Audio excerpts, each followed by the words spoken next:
నమస్తే, welcome to సంధ్యా సమయం news. ఇప్పుడు హెడ్లైన్స్ చూద్దాం. అయోధ్య చేరుకున్న చిరంజీవి రామ్ చరణ్. ప్రాణ ప్రతిష్ఠ సుముహూర్తం 84 సెకండ్లే. అయోధ్య ఆలయంలోని పాత విగ్రహాన్ని ఎక్కడ ఉంచుతారంటే, దేశంలోని చారిత్రాత్మక ఆధ్యాత్మిక నగరం అయోధ్య ఒక ప్రత్యేకమైన శోభతో మెరిసిపోతుంది. అయోధ్య బాలరాముడి ప్రాణ ప్రతిష్ఠ కార్యక్రమం నేపథ్యంలో ఆధ్యాత్మిక శోభను సంతరించుకుంది. ఇక నగరం మొత్తం దేశం నలుమూలల నుంచి వచ్చిన భక్తులతో నిండిపోయింది. దేశంలోని ప్రముఖులు, సెలబ్రిటీలు అందరూ అయోధ్యలోనే ఉన్నారా అనే పరిస్థితి అక్కడ ఉంది. ఇక తాజాగా మెగాస్టార్ చిరంజీవి, ఆయన భార్య సురేఖ, తనయుడు రామ్ చరణ్ అయోధ్యకు చేరుకున్నారు. అయోధ్య ఎయిర్పోర్ట్ లోని కార్యక్రమ నిర్వాహకులు వారికి స్వాగతం పలికారు. అనంతరం అక్కడి నుంచి వారు భద్రతా సిబ్బంది మధ్య బస ఏర్పాటు చేసిన ప్రాంతానికి బయలుదేరారు. ఇక ఎయిర్పోర్ట్ లో చిరంజీవి మాట్లాడుతూ, అయోధ్య బాలరాముడి ప్రాణ ప్రతిష్ఠ వేడుకల్లో పాల్గొనడం పూర్వజన్మ సుకృతంగా భావిస్తున్నానని చెప్పారు. తాను ఎంతో భక్తితో కొలిచే హనుమంతుడే తనకు ఆహ్వానం పంపినట్టుగా ఉందని పేర్కొన్నారు. సర్వాంగ సుందరంగా ముస్తాబైన అయోధ్య రాముడి రామ మందిరంలో బాలరాముడి విగ్రహానికి మరికాసేపట్లో ప్రాణ ప్రతిష్ఠ జరగనుంది. వేద పండితులు, సాధువుల ఆధ్వర్యంలో జరగనున్న ఈ కార్యక్రమానికి దివ్య ముహూర్తం నిర్ణయించారు. ఈ సుముహూర్తం కేవలం 84 సెకండ్ల పాటు మాత్రమే ఉందని పండితులు చెప్తున్నారు. మధ్యాహ్నం 12:29:03 నుంచి 12:30:35 వరకు అభిజిత్ ముహూర్తంలో బాలరాముడి విగ్రహానికి ప్రాణ ప్రతిష్ఠ జరగనుంది. ఈ కార్యక్రమంలో పాల్గొనేందుకు ప్రధాని నరేంద్ర మోదీ ఢిల్లీ నుంచి మరికాసేపట్లో అయోధ్యకు చేరుకోనున్నారు.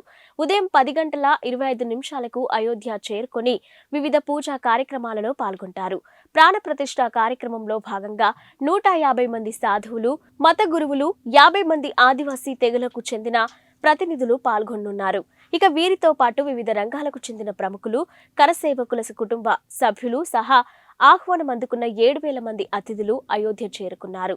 కాగా ప్రాణ ప్రతిష్ఠ కార్యక్రమం పూర్తయ్యాక అతిథులను ఉద్దేశించి ప్రధాని మోదీ ప్రసంగించనున్నారు. ఆపై సీఎం యోగి, శ్రీరామ జన్మభూమి తీర్థ క్షేత్ర ట్రస్ట్ చీఫ్ మహంత్ గోపాల్ దాస్ కూడా ప్రసంగిస్తారు. దేశంలోని 100 కోట్ల మంది హిందువులు ఎంతగానో ఎదురు చూస్తున్న సమయం ఆసన్నమైంది.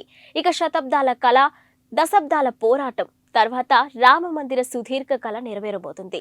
కాసేపట్లో అయోధ్యలోని రామ మందిరంలో బాలరాముడి విగ్రహానికి ప్రాణ ప్రతిష్ఠ చేయబోతున్నారు. ఈ నేపథ్యంలోని యావత్ దేశం రామనామ స్మరణంతో మారుమోగుతుంది. ఎక్కడ చూసినా జై శ్రీరామ్ అనే నినాదాలు వినిపిస్తున్నాయి. శ్రీరాముడి జెండాలు కనిపిస్తున్నాయి. రామ మందిరాలు, హనుమాన్ ఆలయాలు భక్తులతో కిటకిటలాడుతున్నాయి. ఇక అయోధ్య రామాలయ గర్భగుడిలో 51 అంగుళాల కొత్త మూర్తిని ప్రతిష్ఠించారు. అయితే ఇక్కడే అందరికీ ఒక సందేహం తలెత్తుతుంది. మందిరంలోని పాత విగ్రహాన్ని ఏం చేయబోతున్నారనేదే ఆ సందేహం.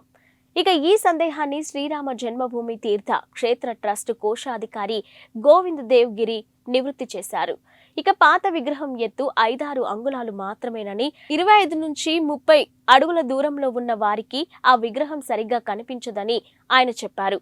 అందుకే 51 అడుగుల కొత్త మూర్తిని ఏర్పాటు చేశామని తెలిపారు. ఇక బాలరాముడి విగ్రహాన్ని గర్భగుడిలో కొత్తగా ఏర్పాటు చేసిన బాలరాముడి విగ్రహం ముందే ఉండేలా ఏర్పాటు చేయనున్నట్టు వెల్లడించారు. రామ మందిర నిర్మాణానికి ఇప్పటి వరకు 1100 కోట్లకు పైగా ఖర్చు అయిందని గోవింద్ దేవ్గిరి తెలిపారు. మొత్తం పనులు పూర్తి కావడానికి మరో 300 కోట్లు ఖర్చు అవుతాయని చెప్పుకొచ్చారు.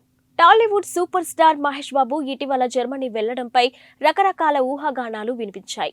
ఈ ఊహాగానాలకు చెక్ పెడుతూ అట్లాంటాకు చెందిన మూవీ ఫాలోవర్ క్రిస్టోఫర్ కనగరాజ్ ఓ ఫోటోను షేర్ చేశారు. రాజమౌళి కాంబినేషన్లోని మహేష్ బాబు ఓ సినిమా చేస్తున్నారంట. అయితే అంతర్జాతీయ స్థాయిలో రూపొందనున్న ఈ సినిమాను కేఎల్ నారాయణ నిర్మించనున్నారు. ఆఫ్రికన్ అటవీ ప్రాంతం నేపథ్యంలో సాగే ఈ action adventurous movie pre production work ఇప్పటికే మొదలైనట్టు తెలిసిందే. ఇక ఈ సినిమాలో తన లుక్ మేక్ ఓవర్ కోసమే మహేష్ జర్మనీ వెళ్లినట్టు ప్రచారం జరిగింది.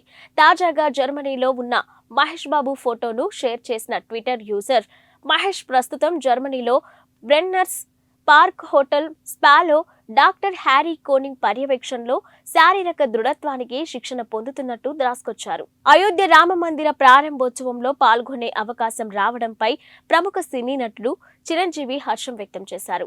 భావోద్వేగంతో ఉక్కిరి బిక్కిరి అవుతున్నట్టుగా తెలిపారు. ఇక తన ఇష్టదైవం హనుమంతుడే ఈ ఆహ్వానం పంపినట్టుగా భావిస్తున్నట్టు వ్యాఖ్యానించారు. విగ్రహ ప్రాణ ప్రతిష్ఠ కార్యక్రమం ప్రత్యక్షంగా వీక్షించే అవకాశం దక్కడం ఎంతో అదృష్టంగా భావిస్తున్నానని అన్నారు. ఇది చరిత్రలో చిరస్థాయిగా నిలిచిపోయే కార్యక్రమమని, తనకు ఈ క్షణాలు జీవితాంతం గుర్తుంటాయని వ్యాఖ్యానించారు. ఇదంతా ఆ భగవంతుడి ఆశీర్వాదమని అన్నారు. ఇక రామ మందిరంలో బాలరాముడి విగ్రహ ప్రాణ ప్రతిష్ఠ కార్యక్రమానికి దేశవ్యాప్తంగా సినీ, రాజకీయ ప్రముఖులు హాజరవుతున్న విషయం తెలిసిందే. ఇప్పటికే పలువురు ప్రముఖులు అయోధ్యకు చేరుకున్నారు. ఇక టీడీపీ అధినేత చంద్రబాబు, జనసేన అధినేత పవన్ కళ్యాణ్ అయోధ్యకు వెళ్లారు. 500 ఏళ్ల ఎదురు చూపుల తర్వాత ఈ కల సాకారమవుతుందని పవన్ వ్యాఖ్యానించారు. నేటి మధ్యాహ్నం 12:20 జరిగే ప్రాణ ప్రతిష్ఠ కార్యక్రమానికి దేశం నలుమూలల నుంచి 7,000 మంది ప్రముఖులు హాజరవుతున్నారు. ఇక ముఖ్య అతిథిగా ప్రధాని నరేంద్ర మోదీ స్వయంగా ఈ క్రతువులో పాల్పంచుకుంటారు. భారత్తో 5 మ్యాచ్ల టెస్టు సిరీస్ ఆడేందుకు ఇంగ్లాండ్ జట్టు వచ్చేసింది. ఇక నిన్న శంషాబాద్ విమానాశ్రయంలో అడుగుపెట్టిన ఇంగ్లీష్ ఆటగాళ్లకు ఘన స్వాగతం లభించింది. ఇక ఆటగాళ్ల నుదుటిన తిలకం దిద్ది ఆహ్వానించారు. ఇందుకు సంబంధించిన వీడియోను ఇంగ్లాండ్ బోర్డు తమ అధికారిక ఎక్స్ ఖాతాలో పంచుకుంది. 5 టెస్టుల సిరీస్లో భాగంగా ఈ నెల 25న హైదరాబాద్లోని రాజీవ్ గాంధీ అంతర్జాతీయ క్రికెట్ స్టేడియంలో తొలి టెస్టు ప్రారంభమవుతుంది. రెండో టెస్టుకు విశాఖపట్నం వేదికగా కానుంది. ఇక కాగా విమానాశ్రయంలో క్రికెటర్లను చూసిన అభిమానులు వారిని తమ సెల్ ఫోన్లో బంధించేందుకు పోటీపడ్డారు. ఇంగ్లాండ్తో తొలి 2 టెస్టుల్లో భారత జట్టును బీసీసీఐ ఇప్పటికే ప్రకటించింది. భారత్, ఇంగ్లాండ్ జట్లు చివరిసారి 2021-22లో తలపడ్డాయి. ఇక ఆ సిరీస్లో 2-2తో డ్రాగా ముగిసింది. ఇక ఇంగ్లాండ్తో తొలి 2 టెస్టులకు ప్రకటించిన 16 మందితో కూడిన భారత జట్టులో విరాట్ కోహ్లీ కూడా ఉన్నాడు. అతడు మరో 152 పరుగులు చేస్తే టెస్టుల్లో 9,000 పరుగులు సాధించిన 4వ భారత ఆటగాడిగా చరిత్ర సృష్టిస్తాడు. నేడు జరగనున్న అయోధ్య శ్రీరామ మందిర ప్రారంభోత్సవానికి దేశవ్యాప్తంగా రాజకీయ, సినీ ప్రముఖులు హాజరవుతున్నారు. ఇప్పటికే కొందరు అయోధ్యకు చేరుకోగా మరికొందరు ఇవాళ ఉదయం అక్కడికి చేరుకుంటారు. ఇక టీడీపీ అధినేత చంద్రబాబు, జనసేన అధినేత పవన్ కళ్యాణ్, సూపర్ స్టార్ రజనీకాంత్ కూడా అయోధ్యకు చేరుకున్నారు. ఇక అయోధ్యలోని టీడీపీ అధినేత చంద్రబాబు నాయుడు ఇప్పటికే పలు ఆలయాలను సందర్శించారు. పండితులు చంద్రబాబును సత్కరించి తీర్థ ప్రసాదాలు అందజేశారు. 500 ఏళ్ల ఎదురు చూపుల తర్వాత ఈ కల సాకారమవుతుందని జనసేన అధినేత పవన్ కళ్యాణ్ వ్యాఖ్యానించారు. ఈ కార్యక్రమంలో పాల్గొనే అవకాశం రావడం అదృష్టమని అన్నారు. తెలుగు రాష్ట్రాల నుంచి పలువురు ప్రముఖులు కూడా ఈ కార్యక్రమానికి హాజరవుతున్నారు. కాగా మధ్యాహ్నం 12:20 బాలరాముడి ప్రాణ ప్రతిష్ఠ కార్యక్రమం నిర్వహిస్తారు. ఈ కార్యక్రమానికి సంబంధించి దేశవ్యాప్తంగా 7,000 మంది ప్రముఖులకు ఆహ్వానాలు వెళ్లాయి. ముఖ్య అతిథిగా ప్రధాని నరేంద్ర మోదీ పాల్గొంటారు. జనవరి 22 దేశం యావత్తు గుర్తుంచుకోదగిన రోజు. ఆ మాటకొస్తే చరిత్ర పుటల్లో చిరస్థాయిగా నిలిచిపోతున్న రోజు. నేడు అయోధ్యలో జరగనున్న రామయ్య ప్రాణ ప్రతిష్ఠ కార్యక్రమంతో దేశంలో పండుగ వాతావరణం నెలకొంది. ఈ వేడుకను కనులారా చూడాలని దేశం నలుమూలల నుంచి ఇప్పటికే వేలాది మంది అయోధ్యకు చేరుకున్నారు. అసలు అయోధ్య రామయ్య మందిరానికి ఎందుకంత ప్రాధాన్యం? రామయ్య నడియాడిన అయోధ్యలో మళ్లీ పూజలందుకోబోతున్న శ్రీరామచంద్రమూర్తికి సంబంధించి అయోధ్యలో ఎప్పుడు ఏం జరిగిందనేది ఓసారి చరిత్రను తిరిగేసి చూద్దాం. 1526 పాన్పట్ యుద్ధంలో ఇబ్రహీం లోడీని ఓడించిన బాబర్ ఇండియాలో అడుగుపెట్టాడు. దీంతో మొఘలులు సామ్రాజ్య పాలన ప్రారంభమైంది.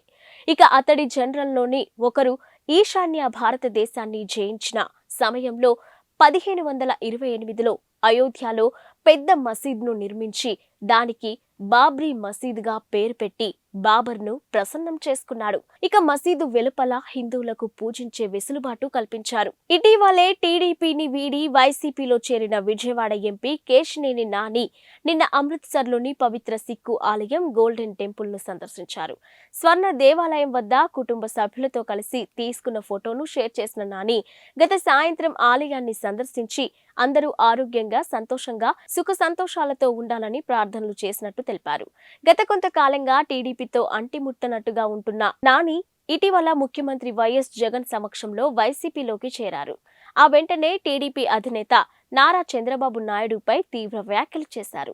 అధికారం కోసం జనసేన అధినేత పవన్ కళ్యాణ్ ను కూడా బాబు మోసం చేస్తున్నారని, ఇక తన కొడుకు లోకేష్ ను సీఎం చేయడమే ఆయన లక్ష్యమని పేర్కొన్నారు. సానియా మీర్జా నుంచి విడిపోయిన పాకిస్తాన్ మాజీ క్రికెటర్ షోయబ్ మాలిక్ పాక్ సినీ నటి సనా జావేద్ ను వివాహం చేసుకున్న సంగతి తెలిసిందే.